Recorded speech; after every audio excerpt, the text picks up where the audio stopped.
Chapter 10. What sorrow awaits the unjust judges and those who issue unfair laws? They deprive the poor of justice and deny the rights of the needy among my people. They prey on widows and take advantage of orphans. What will you do when I punish you, when I send disaster upon you from a distant land? To whom will you turn for help? Where will your treasures be safe? You will stumble along as prisoners or lie among the dead. But even then the Lord's anger will not be satisfied. His fist is still poised to strike. Judgment against Assyria. What sorrow awaits Assyria, the rod of my anger. I use it as a club to express my anger. I am sending Assyria against a godless nation, against a people with whom I am angry.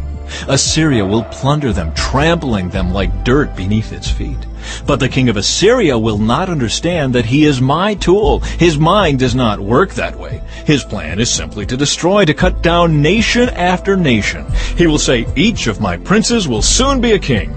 We destroyed Calno just as we did Carchemish. Hamath fell before us as Arpad did. And we destroyed Samaria just as we did Damascus. Yes, we have finished off many a kingdom whose gods were greater than those in Jerusalem and Samaria. So we will defeat Jerusalem and her gods just as we destroyed Samaria with hers.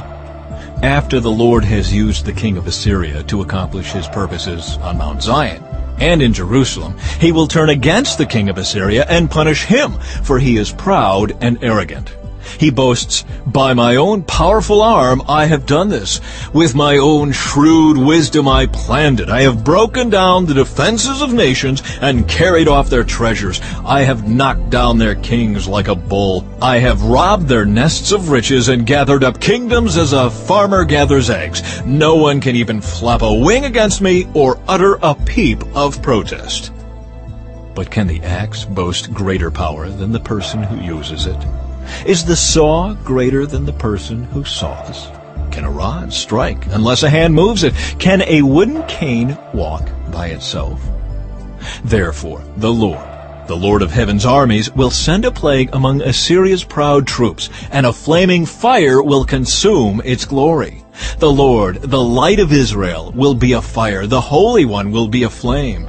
He will devour the thorns and briars with fire, burning up the enemy in a single night. The Lord will consume Assyria's glory, like a fire consumes a forest in a fruitful land. It will waste away like sick people in a plague. Of all that glorious forest, only a few trees will survive, so few that a child could count them. Hope for the Lord's people. In that day, the remnant left in Israel, the survivors in the house of Jacob, will no longer depend on allies who seek to destroy them, but they will faithfully trust the Lord, the Holy One of Israel. A remnant will return. Yes, the remnant of Jacob will return to the mighty God. But though the people of Israel are as numerous as the sand of the seashore, only a remnant of them will return.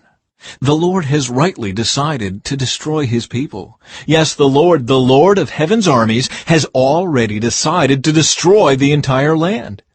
So this is what the Lord of heaven's armies, says. O my people in Zion, do not be afraid of the Assyrians when they oppress you with rod and club, as the Egyptians did long ago. In a little while my anger against you will end, and then my anger will rise up to destroy them.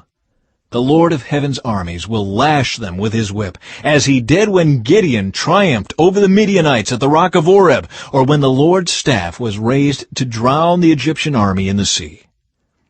In that day, the Lord will end the bondage of his people. He will break the yoke of slavery and lift it from their shoulders. Look, the Assyrians are now at Aeth. They are passing through Migron and are storing their equipment at Michmash. They are crossing the pass and are camping at Geba. Fear strikes the town of Ramah. All the people of Gibeah, the hometown of Saul, are running for their lives. Scream in terror, you people of Galem. Shout out a warning to Laishah. Oh, poor Anathoth. There go the people of Madmenah, all fleeing. The citizens of Gebim are trying to hide. The enemy stops at Nob for the rest of that day. He shakes his fist at beautiful Mount Zion, the mountain of Jerusalem. But look, the Lord of heaven's armies, will chop down the mighty tree of Assyria with great power. He will cut cut down the proud. That lofty tree will be brought down. He will cut down the forest trees with an axe. Lebanon will fall to the mighty one.